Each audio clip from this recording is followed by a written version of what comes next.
우리 좀 앞뒤 좌우분들과 함께 우리 성도의 교제 평화 인사 우리 함께 하도록 하겠습니다.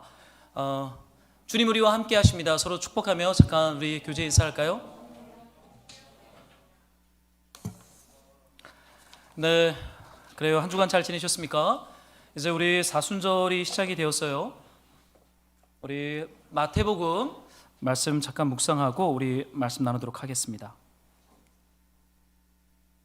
마태복음 26장 우리 26절에서 30절입니다. 자, 우리 교독으로 하나님 말씀을 우리 함께 보도록 하죠. 저부터 읽겠습니다. 그들이 먹을 때 예수께서 떡을 가지사 축복하시고 떼어 제자들에게 주시며 이르시되 받아서 먹으라, 이것은 내 몸이니라 하시고,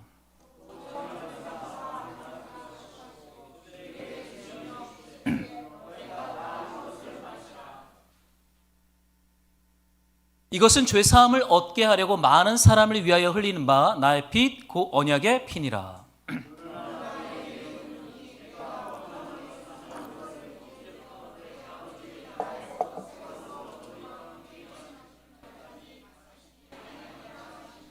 우리 함께 읽겠습니다. 찬미하고 감람산으로 나아가니라. 아멘. 네, 이제 사순절이 시작이 되었어요. 우리 사도행전 이제 마지막 28장 남았는데 우리 잠깐 스탑하고 5주간 이 사순절 절기를 기억하면서 우리 예수님의 십자가에 대해서 우리가 5주간 묵상하고 예수님 바라보는 시간이 되기를 좀 소망합니다. 네, 이제 봄이 되었습니다. 저도 우리 아이들 새학기를 맞이하면서 잠깐 연휴에 우리 아이들 데리고 잠깐 물놀이도 갔다 오고 했는데요. 이제 세상이 이제 코로나가 끝난 것처럼 움직이는 것 같습니다. 이제 봄이 왔고 또 하나님께서 계획하시고 준비하시는 그 은혜와 그 새 일들이 우리 교회 공동체와 그리고 우리 성도님들의 가정 안에도 풍성하게 꽃피고 열매 맺는 시즌이 되기를 우리 주님의 이름으로 축복합니다. 네, 오늘은 우리 십자가 묵상 시리즈 첫 번째 그 깨어진 낭비라고 하는 제목으로 하나님 말씀을 좀 나누려고 해요. 여러분 사순절에 대해서 어떤 생각을 가지고 있는지 모르겠어요. 저는 개인적으로 사순절은 저한테 굉장히 중요한 절기이기도 합니다. 작년부터 사순절 저녁 기도회를 했던 것 같아요. 작년에도 저희 아내랑 둘이 이제 사순절 저녁 기도회를 시작했다가 갑자기 낯선 한 자매님 나타나면서 같이 쭉 이렇게 하면서 하나님 우리 공동체 가운데 은혜를 주셨는데, 사순절은 저한테 참 의미가 있는 시즌입니다. 예수님의 십자가 고난 그리고 주님이 우리에게 행하시는 그 일들을 묵상하는 귀한 시즌이죠. 여러분, 이 5주간 약 40일 동안 하나님 말씀 깊이 묵상하면서 예수님의 십자가 고난을 깊이 바라보는 그러한 중요한 절기가 되기를 저는 소망합니다. 오늘은 마태복음 26장을 붙잡고 우리 깨어진 낭비라는 제목으로 좀 말씀을 나누려고 해요. 저는 절기를 개인적으로 바람처럼 흘러가는 시간을 붙잡아 의미를 부여하는 작업을 절기라고 생각합니다. 여러분, 저희는 절기 중심의 설교를 하는 교회는 아니에요. 저희는 사순절과 부활절 그리고 대림절과 성탄절 정도의 절기를 지키지 교회력에 따라 절기 설교를 하는 교회는 아닙니다. 성경 본문을 붙잡고 그냥 쭉 이어가며 설교를 하고 있는데요. 이 절기는 굉장히 좀 중요합니다. 왜냐하면 시간은 그냥 두면 그냥 흘러가요. 그냥 흘러가다 보면 사실은 우리가 기억해야 할 것들을 잊어버리게 됩니다. 잊어버리면 이 주님의 십자가 부활은 맛을 잃은 소금처럼 더 이상 우리에게 어떠한 의미도 없는 하나의 교리로, 화석화된 교리로 남아있게 돼요. 주님이 나를 위해 죽었지, 그걸 부활하셨지. 하나의 어떤 조직신학적 교리로 남아있는 것은 사실 이건 슬픈 일이죠. 이건 복음이 가지고 있는 기쁨과 즐거움과 그 풍성함을 우리가 너무 빼앗기며 사는 것은 아닌가라는 생각을 종종 하게 됩니다. 저는 이 사순절 기간에 5번에 걸쳐서 주님의 십자가에 대해서 함께 묵상하고 좀 나누려고 합니다. 여러분, 사순절에 있어서 십자가를 묵상하면서 저는 첫 번째 이 6월절부터 좀 시작하고 싶은 마음이 있는 거예요. 왜냐하면 6월절은 이집트에서 430년 동안 노예로 살던 히브리인들을 하나님이 구출하셨던 이 하나님의 구원과 구속과 사랑과 은혜와 긍휼을 기억하는 절기가 6월절이기 때문이에요. 이 6월절에부터 우리 예수님의 고난과 십자가에 대한 메시지가 시작이 되겠습니다. 근데 여러분, 이 6월절이 시작하는 말씀이 여기 이렇게 나오고 있어요. 한번 여러분들이 우리 오늘 본문의 말씀은 아니지만 26장 초반에 있는 이 2절의 말씀을 좀 읽어주시면 좋겠습니다. 함께 시작.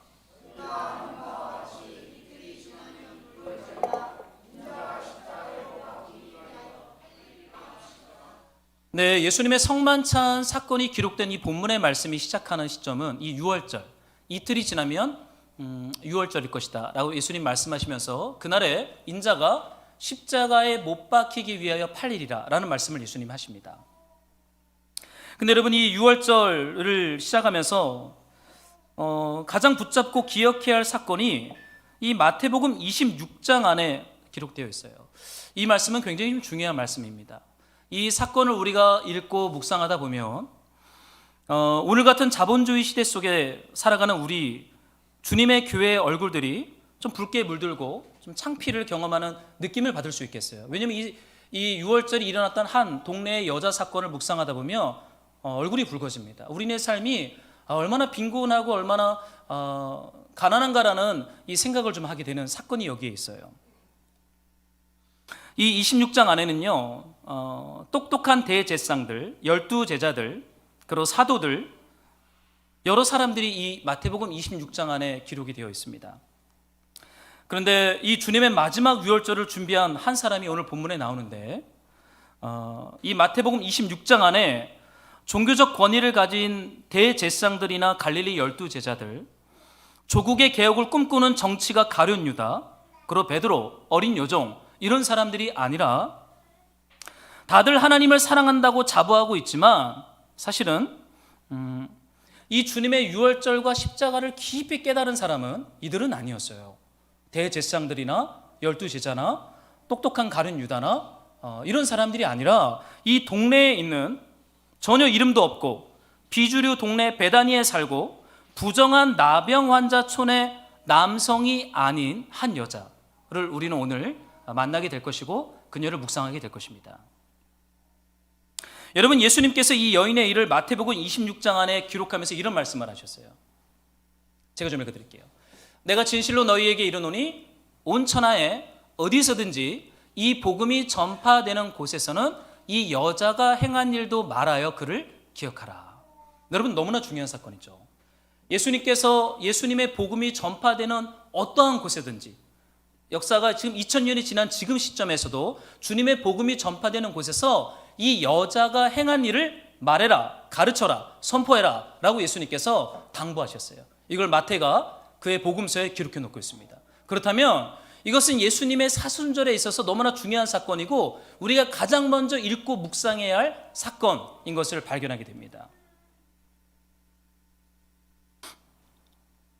주님께서 말씀하세요. 이틀이 지나면 유월절이라 인자가 십자가에 못 박히기 위하여 팔리리라.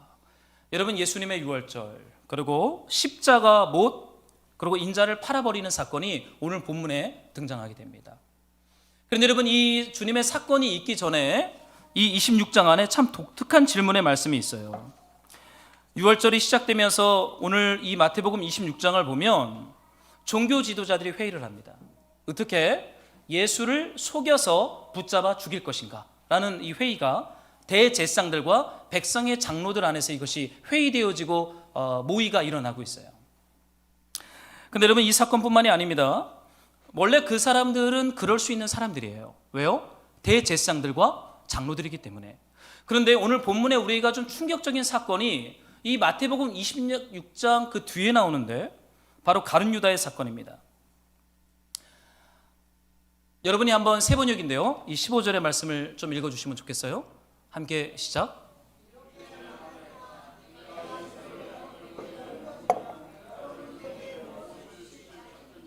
그들은 유다에게 은돈 30림을 셈하여 주었다.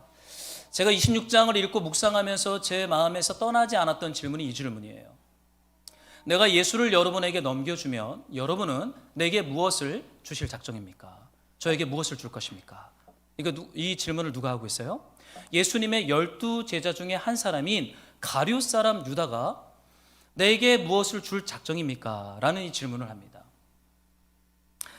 저는 이 사순절에 여러분이 이 질문을 깊이 묵상하면 좋겠어요. 내가 예수를 넘겨주면 내게 무엇을 주실 작정입니까? 내게 무엇을 주시려 합니까? 여러분 계산하는 가룟 유다를 보게 돼요. 여러분 예수님 믿고 예수님을 따라가고 예수님을 팔 때도 내가 예수를 따라가는데도 그 마음의 깊은 동기가 뭐였냐면 내가 예수를 따라가면 나에게 무엇을 주실 것입니까? 라는 질문이 이 제자들 안에 울려 퍼지고 있다는 거예요. 근데 지금 제자들 중에 한 사람이 예수를 팔 때도 대제사장들에게 어떤 거래를 하냐면 내가 예수를 당신에게 넘겨주면 내게 무엇을 줄 것입니까? 라고 말을 해요. 여러분 이 질문이 가지고 있는 이 빈곤함, 이 참담함, 이 민낯이 보이세요? 여러분 우리가 주님을 따라가고 주님을 사랑하고 주님을 소망하는 것이 어떠한 계산, 주고받는 거래라고 하는 영역 속에서 비틀어지고 망가지고 있는 것을 보게 돼요. 여러분 왜 예수님의 사순절을 우리가 깊이 묵상해야 됩니까? 우리가 예수님의 십자가와 고난과 그분의 궁유를 묵상하지 않으면 우리가 걸어가는 이 믿음의 여정 속에서 내가 예수를 따라가면 저에게 무엇을 줄 작정입니까? 라는 이 폭력적인 질문이 우리 영혼에서 은밀하게 머리를 들고 스물스물 기어 나올 수 있다는 것을 우리는 인식하며 살아가야 되는 거예요. 제가 주님 앞에 교회를 개척하는 이 길을 걸어가면 주님 저에게 무엇을 주시겠습니까? 뭘 줄 것 같으세요? 주님 뭘 주겠습니까?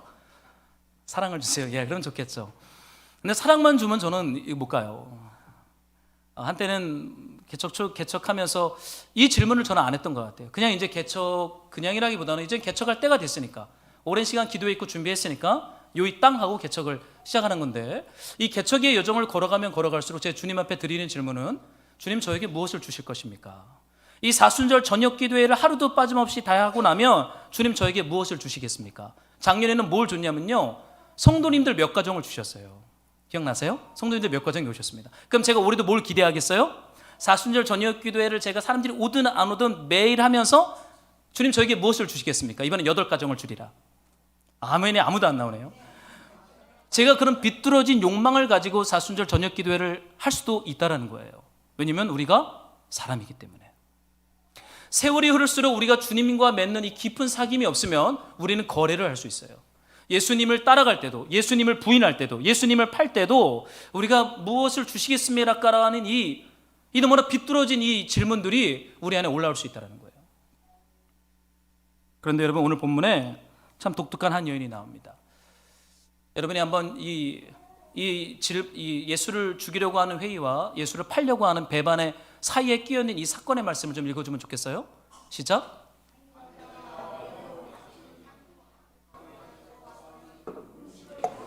계시는 예수의 머리에 부었다. 이름이 없어요. 그리고 베단이라고 하는 마을에 있는 여성입니다. 근데 이 여성이 어떠한 일을 했냐면 6월절 이틀 전에 이제 예수님 예루살렘에 올라가서 마지막 만찬을 끝나고 나면 새벽에 붙잡힙니다. 그리고 이제 십자가를 지게 되어 있어요.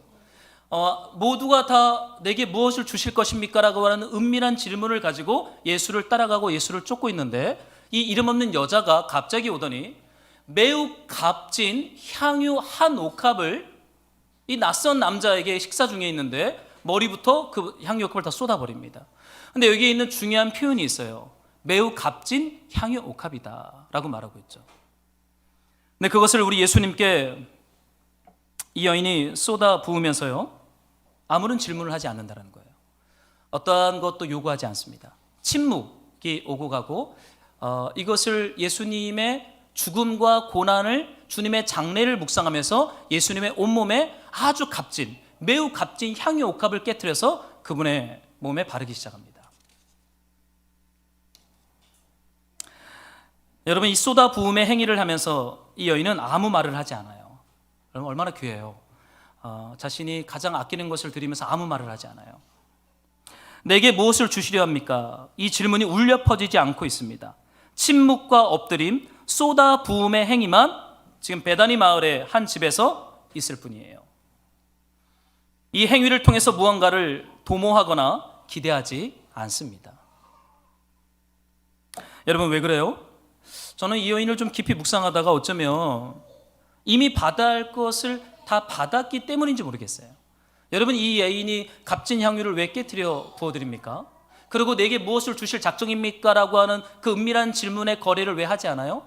어쩌면 이 여인은요 본인이 받아야 할 것 이상의 것을 이미 그리스도 예수를 통해서 받은 사람이에요.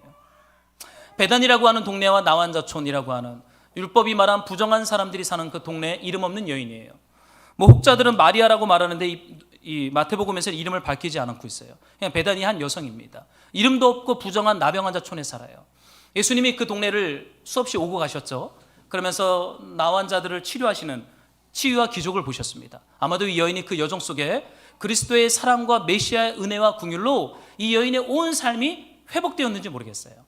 그래서 그는 예수로 충분하다라고 하는 믿음과 사랑의 고백을 자신의 쏟아부음과 깨트림을 통해서 고백하고 있는 예배를 드리고 있는 것이죠. 그런데 여러분, 이 여인이 이런 행동을 하고 나서 또 독특한 질문이 일어납니다. 제가 좀 읽어드릴게요. 그런데 제자들이 이것을 보고 분개하여 말하였다. 왜 이렇게 낭비하는 거요? 여러분, 남자들이 문제예요. 중요한 건 남자들은 계산이 빠릅니다. 그렇습니까? 아니면 여자들이 계산이 빠르세요? 남자들이 계산이 빠르세요? 뭐 사람마다 다를 수 있겠지만 오늘 본문에서 볼 때는 남자들이 굉장히 계산이 빨라요. 매우 값진 그 향유 옥합을 깨트리니까 이 사람들이요 화를 내기 시작합니다. 분개하여 막 분노해요. 아니 지금 뭐 하는 거예요? 지금 아주머니 지금 뭐 하는 거예요? 지금 이 비싼 거를 왜 깨트려서 밥 먹는 예수님 몸에 붓습니까? 화를 내고 그 여인을 혼내기 시작합니다. 왜 이렇게 낭비하시오? 이 과소비입니다. 막 혼을 내요. 좀 이상한 사람들이에요. 본인들 거 아니잖아요. 그죠? 이거 본인들 거 아니거든요. 이거 누구 거예요? 베다니 여인의 값진 향유 옥합이에요. 그 사람이 이걸 깨트리든 말든지 그건 그 사람의 권리지 외부의 타자들이 그 여인의 행동과 선택과 결정에 대해서 평가하고 판단하고 피드백할 권리가 그들에게는 없습니다. 그렇지 않습니까? 근데 그들은 질문하기 시작해요. 왜 이렇게 낭비하는 거예요? 여러분, 예수님 사랑하고 예수님 따라가는 거는 종종 남자들이 볼 때 낭비하는 것처럼 보일 수 있겠습니다. 그렇지 않겠어요? 제가 대학교 4학년 되기 전에 잠깐 휴학을 한번 하고 그때 제가 섬기던 선교단체 제 캠퍼스에서 리더로 있다가 이제 휴학을 하고 6개월간 그 예수제자 훈련학교 DTS라는 과정을 받으러 제주도에 갈 때였어요. 근데 그때 저희 형님이 마지막 대학교 학부 졸업반이었습니다. 그때 그 안암동에 형님이 계셨는데, 그러니까 제가 군대 제대하고 복학을 하고 공부를 해서 형은 제가 빨리빨리 취업을 할 준비를 알았나 봐요. 저희 집은 아무도 예수를 그때 믿지 않았습니다. 근데 제가 갑자기 휴학을 하고 무슨 신학교 같은 곳에 가서 6개월간 선교 훈련을 받는다고 가니까 형님이 저랑 그때 의절을 했어요. 너는 더 이상 우리 집에 들어오지 마라. 너는 내 동생도 아니고 정신 못 차렸으니까 정신 차릴 때까지 너는 집에 들어오지 마. 그래서 저를 의절을 했습니다. 그래서 저는 그냥 화를 내고 혼내고 끝내겠지라는 마음을 가지고 제주도에 가서 이제 훈련을 받았어요. 3개월 강의를 듣고 3개월 전도 여행을 하고, 그때 제가 아직도 기억합니다. 제가 서울 김포공항에 도착을 했는데 서울에 잘 집이 어디 있어요? 저희 형님이 있는 안암역 근처에 작은 오피스텔 하나밖에 없어요. 제가 서울에 아는 사람은. 그러니까 그 밤이니까 제가 형님 그 있는 자취방 오피스텔로 안암역까지 전철을 타고 갔어요. 제가 형님에게 전화를 했습니다. 형, 나 6개월 훈련 마치고 왔는데 문 좀 열어줘 그랬어요. 좀 하루 자고 내가 딴 친구들 집에 갈게 그랬더니 형님이 저한테, 그때 아주 늦은 밤이었어요. 제가 문전박대를 당했습니다. 그때 제가 선교를 갔다 왔기 때문에 많이 몸이 지쳐 있었고 피곤한 상태였어요. 그때 모든 비용이 훈련 비용을 다 쓰고 제 수중에 있던 돈은 15,000원이었습니다. 근데 밤에 문전박대를 대고 안암역에서 제가 쫓겨났습니다. 잘 데가 없잖아요. 그때 제가 100리터짜리 가방을 메고 있었는데 그때 그 안암역 앞에 있던 안암 사거리 앞에 찜질방에서 제가 하루를 잤습니다. 그래서 그 다음날 제 선교단체 후배들한테 전화를 해서, 그 다음날이 아마 추석 기간이었던 것 같아요. 추석 기간에 제가 남의 집에 들어가서 추석 연휴를 지내야 하는, 그리고는 우리 후배네 집에서 있다가 그 다음 진로를 결정해야 하는 상황이 왔어요. 저희 가족들은 저를 이해를 못했습니다. 왜냐하면 취업 준비할 청년이 취업 준비는 안 하고 무슨 뭐 선교라는 이름으로 여기저기 다니고 성경 공부하러 다니니까 이게 미친 거예요. 그러니까 저를 문전박대하고 이거 제정신 아니다, 그렇게 죄를 대했던 게 26살이었던 게 기억이 나요. 지금 그 얘기를 제가 형님한테 하면 웃습니다. 물론 지금은 관계가 다 풀어졌어요. 이제 새 아이의 아빠가 되었고 이제 교회를 왔다 갔다 하는 그냥 날라리 신자 지금 초기에 지금 들어섰습니다. 이제 예수님 인격적으로 만나면 이제 저한테 정식적으로 사과할 날이 오겠죠. 여러분, 남자들은요 예수님께 드리는 이 사랑 고백을 어떻게 표현하고 있어요? 낭비하는 거다, 정신 못 차렸다, 이 미쳤다라는 거예요. 왜냐하면 남자들은 이걸 통해서 나에게 주어질 것을 계산합니다. 아무리 계산을 해봐도 답이 없는 투자인 거예요. 그러니까 뭐예요? 미친 짓이다. 스톱 하라고 혼을 내고 분노하고 손가락질하고 있습니다. 여러분 제가 올해 결혼 15년 차거든요. 제가 신대원 2학년 때 결혼을 했는데 그때 제가 전도사 때 월급이 70만 원이었습니다. 근데 11월 달에 결혼을 하는데 그때 아내가 코스모스 졸업을 하고 10월 달에 한 병원에 이제 취업을 한 거예요. 간호사로 취업을 했습니다. 그런데 우리가 11월 말에 결혼을 하는데 아내가 10월 말에 첫 월급을 받아온 거예요. 약 한 200만 원 돈 간호사 월급을 받아왔어요. 제가 너무 기뻤어요. 왜냐하면 그 당시에 우리가 신혼집도 못 구한 상태였거든요. 우리가 결혼하고 아내는 병원 기숙사에서 2개월, 저는 신학교 기숙사에서 2개월을 살았어요. 이렇게 아내 퇴근하면 병원 앞에 만나서 밥 먹고 각자 기숙사로 돌아가는. 왜냐면 집이 그때 없었거든요. 근데 아내가 첫 월급 200만 원을 받았다 그러길래 제가 너무 기뻐서 야 이거 결혼 자금으로 쓰자 그랬어요. 근데 아내가 저한테 한마디 합니다. 이거 첫 월급이야 그런 거예요. 근데 첫 열매는 주님께 드려야지 그래요. 제가 그때 첫 전도사였습니다. 제가 뭐라 그랬을 것 같아요? 성경에 그런 얘기 없어 그랬어요. 성경 어디에도 그런 얘기는 없어. 그거 과도한 당신의 어떠한 의가 될 수 있으니까 그러지 않는 게 좋겠어. 제가 정색을 하면서 아내한테 얘기를 했어요. 그때 아내가 26살이었어요. 제가 29이었습니다. 우리는 보수적인 신앙교회에서 신앙생활을 해왔기 때문에 그렇게 배웠어요. 첫 열매는 주님께 드려라. 그렇게 시골 교회에서 배우면서 자랐습니다. 성경에 있든지 없든지. 근데 아내가 그러는 거예요. 아니 첫 열매는 주님께 드려야 된다는 거예요. 저랑 다투기 시작했습니다. 왜냐면 그때 웨딩 촬영 비용도 우리가 못 내고 있었거든요. 200 몇십만 원짜리 웨딩 촬영도 못 내고 있었는데 무슨 첫 월급을 주님께 드려? 제가 합의점을 찾았어요. 50%만 드려. 50%만 드리고 50%는 우리가 결혼 자금으로 쓰자. 제가 지금도 그 욕을 먹고 있어요. 무슨 싸움만 하면 맨날 그 얘기예요. 그럼 제가 맨날 뭐라 그랬어요? 제가 용서를 구하죠. 내가 그때 믿음이 없었다. 내가 전도사였지만 내가 진짜 믿음 없었다 그랬죠. 물론 그때 100% 못 드렸어요. 저랑 크게 싸우고는 그걸 결혼 자금에 썼습니다. 미안하죠. 믿음 없는 전도사 만나서 지금 고생하고 있으니까. 여러분 사실은 주님을 사랑하고 따라가는 것이 사실은요 우리의 인간적인 경험과 기준으로 볼 때는 굉장히 낭비적인 요소가 많이 있어요. 근데 똑똑한 남자들이 볼 때는 이거는 분노할 일이고 화가 날 일이고 혼낼 일이고 책망할 일입니다. 근데 이 제자들이요 더 멋있는 말을 해요. 제가 좀 읽어드릴게요. 이 향유를 비싼 값에 팔아서 가난한 사람들에게 줄 수 있었을 텐데요. 멋있는 말이죠. 가난한 자들을 이야기합니다. 정의를 얘기를 해요. 불의한 빈부격차를 극복할 수 있는 정의로운 해결책들을 이야기합니다. 여러분 물론 가난한 자들을 위해서 우리의 것을 팔아 우리가 구제하고 나눔해야 됩니다. 이게 성경의 가치예요. 그런데 지금 이들이 이 말씀을 인용해서 하는 그들의 동기는 사실은 그런 거룩한 하나님의 나라랑은 별 상관없어요. 그냥 이 여인의 행동이 굉장히 못마땅한 거예요. 왜 이렇게 낭비하느냐? 이거 가난한 사람 구제할 수 있지 않느냐라고 말을 해요. 여러분 신앙생활은 때로는 멋있는 말을 하는 것이 우리의 신앙생활의 모습은 아닌 것 같아요. 여러분 너무 멋있게 말하는 사람들을 조심하세요. 너무 정의와 진리를 말하고 개혁을 말하는 사람들을 조심하세요. 그것이 있기 전에 먼저 우리는 예수님 앞에 우리 자신을 낭비하듯이 드리는 이 예배와 기도와 믿음과 이 가난한 마음이 있는 것이 저는 하나님 나라의 회복의 시작인 줄로 저는 믿어요. 여러분 예수님께서 그 남자들에게 말씀하십니다. 왜 이 여자를 괴롭히느냐? 그는 내게 아름다운 일을 하였다. 저는 요즘에 이걸 좀 묵상하고 있어요. 여러분 저는 사실 성향적으로 계산이 빠른 사람입니다. 그리고 이렇게 믿지는 것을 하는 것을 굉장히 좀 불편해하는 사람이에요. 그리고 어떠한 모임이나 조직에 가도 눈치가 빠르기 때문에 상황을 딱 봤을 때 어떻게 일을 해야 되고 어떻게 해야 되는지 빨리 그것이 눈에 들어오는 그런 성향을 가진 사람입니다. 그러다 보니까 주님을 따라가고 교회를 세우는 여정 속에서 굉장히 계산적인 요소가 많이 들어갈 때가 있어요. 근데 이 사순절을 보내면서 주님이 저를 흔들고 좀 깨트리기 시작하더라고요.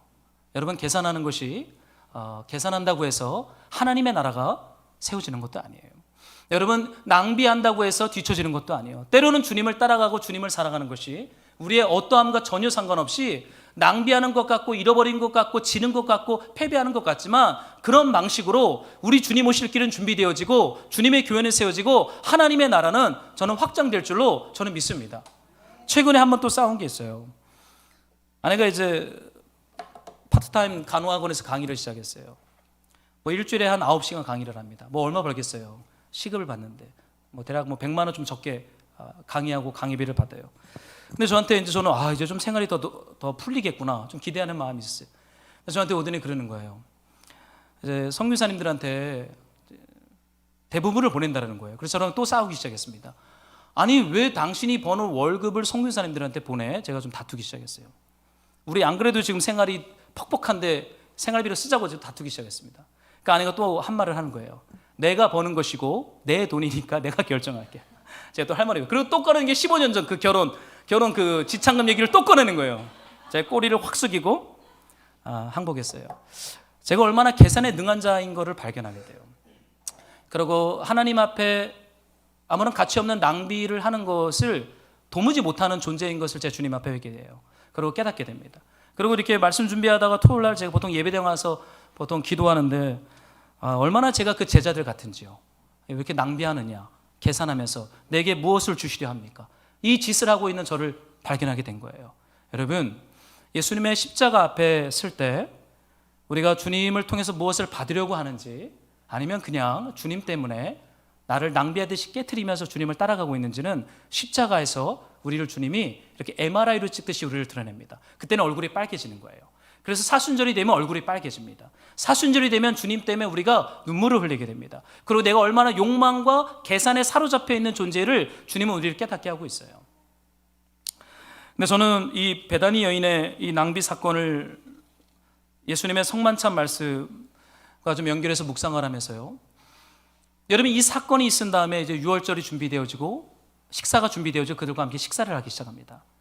근데 예수님이 그들과 함께 식사를 하실 때 가장 먼저 꺼낸 주제의 말씀이 하나 나와요. 여러분 마지막 만찬입니다. 서로 사랑하고 축복하고 교제하기에도 이제 시간이 얼마 안 남았어요. 좋은 말씀, 하나님 나라의 말씀, 구원의 말씀으로 그들을 격려하기에도 촉박한 시간입니다. 그런데 주님이 그 마지막 만찬에서 꺼낸 주제의 말씀이 뭐냐면 이것입니다. 한번 제가 좀 여러분 성경을 좀 찾아봤으면 좋겠는데요. 마태복음 26장 21절인데 여러분 성경을 찾았으면 우리 좀 같이 좀 읽어봅시다. 마태복음 26장 21절입니다. 함께 읽겠습니다. 시작. 그들이 먹고 있을 때 예수께서 말씀하셨다. 내가 진정으로 너희에게 말한다. 너희 가운데 한 사람이 나를 넘겨줄 것이다. 여러분 마지막 저녁 식사인데 예수님이 어떠한 주제의 말씀을 꺼내세요? 배신의 주제를 꺼냅니다. 배신. 너희 중에 한 사람이 나를 팔아버릴 것이다. 나를 부인하는 수준을 넘어서 나를 팔 것이다 라고 말을 해요. 그러면서 예수님 뭐라고 말씀하시냐면요. 나와 함께 이 대접에 손을 담근 사람이 나를 넘겨줄 것이다 라고 말을 합니다. 여러분 생각해 보세요. 여러분 유대인들의 음식 문화를 기억할 필요가 있는데 유대인들은요 보통 이렇게 동그랗게 둘러앉아서 밥을 먹습니다. 그들은 천 같은 천주광들을 쫙 펼쳐놓고 그 위에 빵과 티와 여러 가지 과일과 소금물과 쓴나물과 구운 양고기를 그게 펼쳐놔요.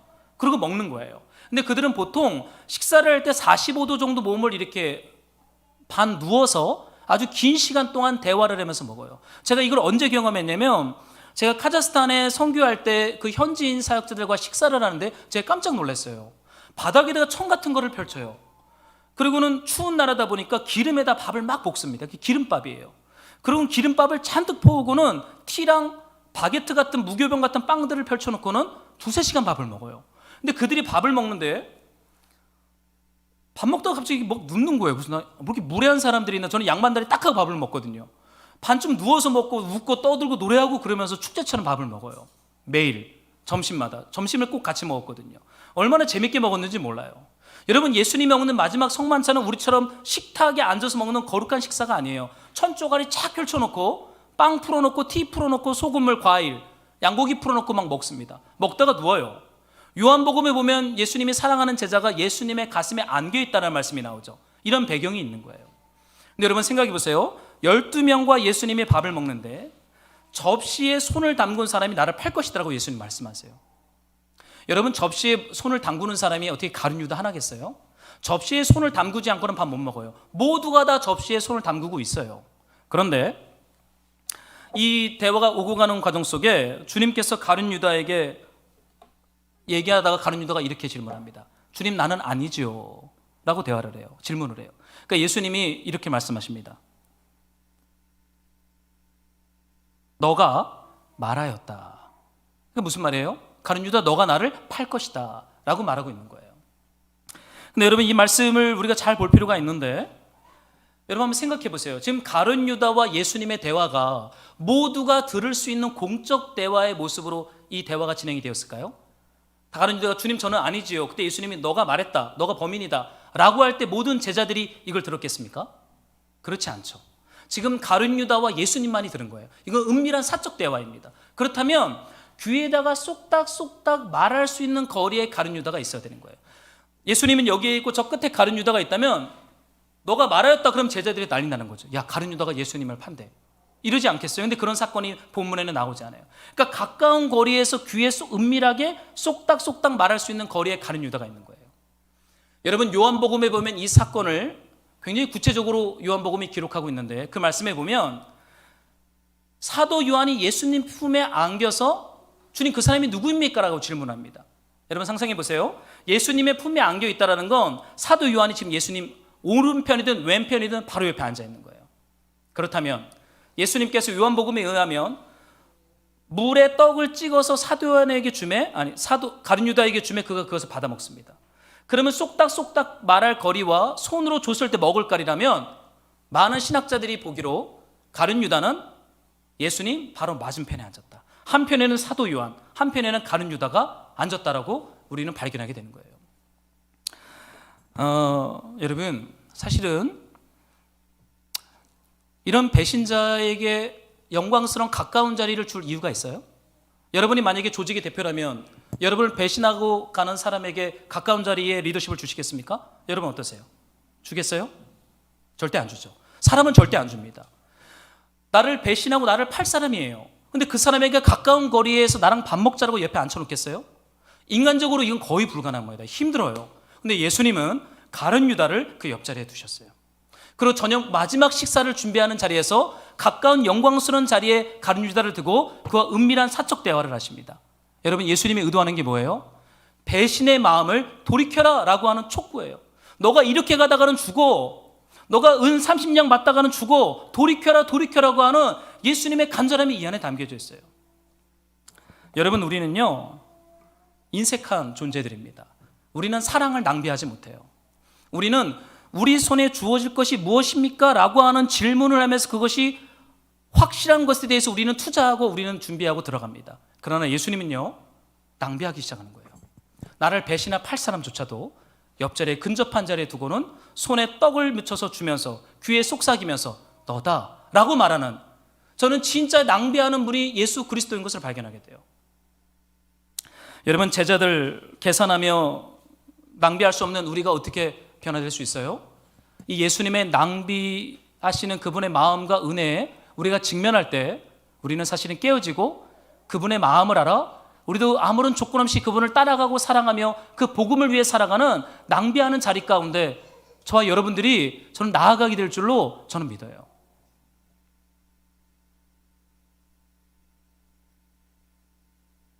여러분, 예수님께서 가룟 유다를 그 옆자리에 두고서는 이렇게 말씀하기 시작하십니다.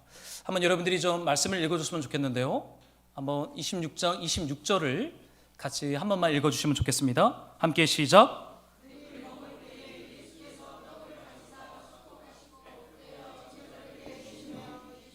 받아서 먹으라. 이것은 내 몸이니라. 여러분, 예수님께서 이제 본격적으로 유월절 식사를 시작하십니다.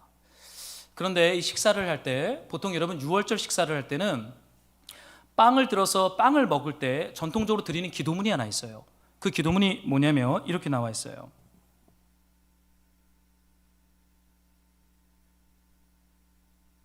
땅에서 빵을 내시는 우주의 왕 주 우리 하나님을 찬양하나이다. 이 기도문을 해요. 하나님을 찬양하고 무교병 빵을 먹습니다. 그런데 오늘 본문에서는 마지막 유월절 식사 때 주님이 이 기도문을 하고 나서 한마디의 말씀을 더 추가하세요. 그게 뭐냐면 받아 먹으라. 이것은 내 몸이니라. 여러분, 예수님께서 단순히 유교병 빵을 무교병 빵을 넘어서 자신의 몸을 받아 먹으라라고 말씀하십니다. 근데 자신의 몸을 먹으라고 말씀하시는 이 말씀이 있기 전에 어떤 행동이 있냐면 예수님이 떡을 들어서 축복했다라는 말씀이 나와요. 여러분, 예수님이 떡을 들어 축복했다라는 것은 아주 적극적으로, 그리고 열정적으로, 의도적으로 자신의 몸을 부수고 찢으시면서 그 생명의 빵과 떡을 당신의 제자들, 계산하며 그리고 무엇을 얻을까 쫓는 그 제자들에게 당신의 몸을 축복하며 주었다는 거예요. 여러분, 예수님은요, 베다니 그 여인보다 사실은 더 낭비하고 더 계산하지 않고 더 이렇게 축복하면서 우리에게 당신의 몸을 부수고 찢으시면서까지 그 양식을 주시는 우리 하나님 아버지인 것을 묵상하게 돼요. 여러분, 이 주님의 마음을 아는 것이 사순절이지 않겠어요? 여러분, 예수님 인색하지 않습니다. 적극적으로 축복하며 우리에게 그 양식을 나누어 주세요. 어떻게 해요? 자신의 몸을 부수고 찢으시면서. 그럼 예수님이 이런 말씀을 하시죠. 제가 좀 읽어드릴게요. 또 잔을 가지사 감사 기도하시고 그들에게 주시며 이르시되 너희가 다 이것을 마시라. 이것은 죄사함을 얻게 하려고 많은 사람을 위하여 흘리는 바 나의 피 곧 언약의 피니라. 여러분, 6월절의 전통은 빵을 먹은 후 포도주를 마실 때 4잔을 먹습니다. 4잔을 이렇게 준비하고 그걸 돌려가면서 이렇게 마시는 전통과 문화가 있어요. 우리는 지금 포도주를 한 잔 마시잖아요. 근데 6월절 전통에 의하면 4잔을 먹는 거예요. 왜 4잔을 먹냐면 이 4잔이 나온 배경이 출애굽기 6장에 있는데 그 말씀을 제가 좀 요약해 볼게요. 4개의 구절로 요약이 됩니다. 첫째는 이것이에요. 나는 이집트 사람들의 무거운 짐에서 너희를 건져낼 것이다. 첫 번째 잔입니다. 나는 그들의 노예로 살던 너희를 해방시킬 것이다. 두 번째 잔입니다. 나는 편팔과 강력한 심판의 행위로 너희를 속량할 것이다. 마지막 4번째 잔은 나는 너희를 내 백성으로 삼을 것이며 나는 너희의 하나님이 될 것이다. 여러분, 예수님께서 포도주 잔을 들어 감사 기도하며 그 잔을 제자들에게 줄 때는 지금 이 출애굽기의 약속의 말씀이 이제는 그리스도의 피로 말미암아 우리 안에 성취될 것을 말씀하고 있어요. 그 내용이 뭐라고요? 무거운 짐에서 우리를 구출할 거라는 거예요. 두 번째는 우리를 노예 삼는 어떤 노예 상태에서 우리를 구출할 거예요. 속량할 거라는 거예요. 세 번째는 노예로 살던 우리를 주님이 해방시킬 것을 말하고 있습니다. 마지막으로 우리는 주님의 백성이 되고 주님은 우리의 하나님이 될 것을 마지막 포도주 잔에 이 메시지가 담겨져 있죠. 사랑하는 말씀으로 동역자 여러분, 주님은 빵과 포도주를 넘어서 당신의 몸을 부수시고 찢으시면서 살과 피를 당신을 향하여 계산하는 하나님을 통해서 손에 무엇을 얻을 것인가에 집중하는 그 제자들에게 낭비하듯이 축복하며 허락하고 있습니다. 여러분, 이게 복음이죠. 여러분, 사람이 어떻게 구원받을 수 있겠어요? 사람이 이 욕심 많고 이 계산하는 제자들이 어떻게 땅끝까지 가서 그리스도의 복음을 전하는 제자들이 될 수 있겠어요? 그들의 정정과 그들의 열심으로 안 돼요. 그리스도께서 낭비하듯이 당신의 살과 피를 우리에게 주심으로 말미암아 우리가 그리스도와 연합되어 하나님의 백성이 되고 하나님의 제자가 되는 것을 오늘 본문은 말하고 있습니다. 저는 이 마지막 말씀이 참 소망이 되었어요. 나는 너희를 내 백성으로 삼을 것이며 나는 너희의 하나님이 될 것이다. 여러분, 주님의 살과 피를 먹으면 우리는 주님의 백성이 됩니다. 그리고 하나님은 우리의 하나님이 될 거예요. 여러분, 이 말씀이 의미하는 것은 이제는 지식적인 관계와 알을 넘어서 하나님과의 친밀한 사귐과 인격적인 관계 속으로 우리가 들어가게 된다는 거예요. 여러분, 베다니 동네에 있는 그 여인, 무슨 신학을 공부했어요? 무슨 예수님한테 제자 훈련을 받았어요? 그들이 예수님을 3년간 따라다녔어요? 아니에요. 그 여인은 주님의 살과 피를 먹은 것이에요. 주님의 십자가와 고난을 깨달았어요. 주님의 사랑을 깊이 알았어요. 그러니까 어떻게 되는 것입니까? 깊이 주님과의 친밀한 사귐 안으로 들어가요. 주님의 임재 안에 머물러요. 낭비하듯이 주님을 사랑하고 주님을 따라가요. 여러분, 이 인격적인 관계와 이 사귐이 우리 안에 일어나야 되지 않겠어요? 주님이 사순절 기간에 이 깊은 사귐과 사랑과 이 사랑의 속삭임 가운데로 저와 여러분들을 깊이 저는 인도할 줄로 믿습니다. 여러분, 지식적인 관계가 가지고 있는 공허함이 있어요. 우리의 신앙의 경륜이 가지고 있는 공허함이 있어요. 우리의 직분이 가지고 있는 공허함이 있어요. 참 생명은 무엇입니까? 하나님과 관계를 맺는 것이에요. 하나님을 아는 것이에요. 그리스도의 살과 피로 말미암아 그분과 깊은 사귐을 누리며 그분을 사랑하며 그분을 따라가는 것이에요. 여러분, 이것이 우리가 받아야 할 진정한 상급 아니겠어요? 내게 무엇을 주시려 합니까? 우리 이거 구하는 거죠. 다른 거 주지 않아도 돼요. 뭐 성공, 뭐 어떤 목회 성공, 교회 성장 이런 거 별로 주지 않아도 돼요. 이거 다 얻었어도 주님과의 깊은 사귐과 사랑이 우리 안에 없다면 그 망한 거죠. 그 실패한 거죠. 그 가난한 거지 아니겠습니까? 사랑하는 말씀으로 동역자 여러분, 저는 이 생명의 은혜가 이번 사순절 기간에 저와 여러분 안에 충만하게 흘러가기를 저는 소망합니다. 이 말씀을 하시고 나서 이렇게 이 본문이 끝맺음을 하고 있어요. 이에 그들이 찬미하고 감람산으로 나아가니라. 찬미가 시작되어지고 예배가 시작되어지고 낭비하듯이 그렇게 주님을 사랑하며 주님이 걸어갈 그 고난의 감난산을 향하여, 기도의 산을 향하여 그들이 걸어가고 있는 것을 발견하게 됩니다. 저는 이번 한 주 이 십자가를 묵상하면서 저와 여러분 안에 사랑과 기쁨과 은혜와 긍휼이 회복되어 기쁨으로 감람산으로 걸어가는 이 복된 한 주가 되기를 예수님의 이름으로 축복합니다. 우리 적용 찬양하면서 함께 기도하기를 원해요. 우리 내게 있는 향유옥합 이 찬양 좀 드리고 싶습니다.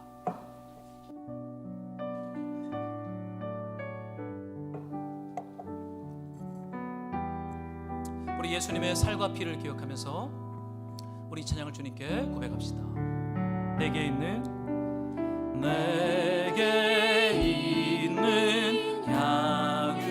향유옥합 주께 가져와 그 발 위에 입 맞추고 깨뜨리. 한 번 더 고백할까요?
우리는 계산하는 자입니다. 내 손에 주어질 것이 무엇입니까? 이것을 묵상하다가 우리는 그것을 기초하여 우리는 나아가는 그런 제자들과 같은 존재예요. 누가 깨뜨리셨냐면 예수님이 깨뜨렸어요. 그 배신자들을 향하여, 자신을 팔아버리는 부인하는 그 제자들을 향하여 극진한 상차림과 극진한 섬김과 극진한 십자가에 자신의 몸을 부수고 찢으시는 행위를 통하여 주님이 옥합을 깨뜨렸어요. 그러니까 내가 옥합 깨트린다는 말 할 수 있는 사람이 이 땅에 없어요. 그러나 깨트리시고 부수신 그리스도의 사랑을 묵상하면서 주님, 저도 베다니 여인처럼 그렇게 주님 앞에 조건 없이 주님을 사랑하고 더 깊이 사랑하고 더 깊이 순종하며 더 깊이 주님을 시키를 예비하는 그런 사순절로 우리가 주님 앞에 우리의 삶과 마음을 드리기 원한다고 그분의 사랑을 기억하면서 우리 적용 기도하면서 나아갑시다. 기도할까요? 사랑하는 주님, 우리를 불쌍히 여기소서, 우리를 긍휼히 여기소서. 우리 안에 있는 욕망과 계산과 분노와 책망과 판단과 정죄를 우리 예수님의 극진한 사랑과 긍휼로 녹여주시옵소서. 주님, 당신의 밥상에서 흘러나오는 무서워지고 찢어진 살과 피를 성령 안에서 우리로 하여금 배부르게 먹게 해주시고 당신의 밥상에 떠서러지는 부스러기를 이방인 같은 우리에게 날마다 허락하소서. 주님, 사랑하는 주님, 간절하게 기도하는 것은 날마다 낭비하듯이 그렇게 주님을 더 깊이 사랑하며 주님을 따라가며 주님께 우리의 인생과 삶을 드릴 수 있도록 성령 하나님 우리에게 임재하소서. 베다니 여인에게 보이셨던 사랑과 믿음과 소망과 예배를 우리의 심령 가운데 옥합이 깨트려져서 그렇게 주님 앞에 우리의 삶을 드리게 하소서. 예수님 따라가게 하소서. 예수님 사랑하게 하소서. 예수님과 함께 걸어가게 하소서.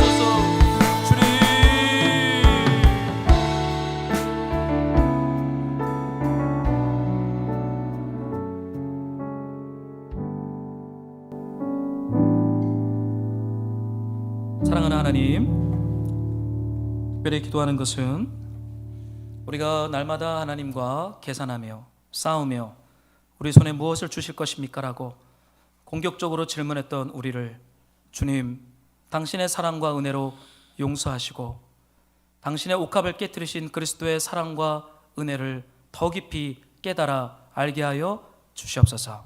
지금은 계산하는 자와 같지만 성령 안에서 이 사순절을 통과하며 베다니의 그 여인처럼 그렇게 조건 없이 주님 침묵으로 주님을 더 깊이 사랑할 수 있도록 우리의 옥합을 성령이여 깨트려 주시옵소서. 주님을 소망하고 주님을 바라봅니다. 사랑하는 마음으로 드리는 예배를 주님 받으시고 영혼 구원과 우리 하나님 나라 확장에 주여 사용하여 주옵소서. 예수님의 이름으로 기도드렸습니다.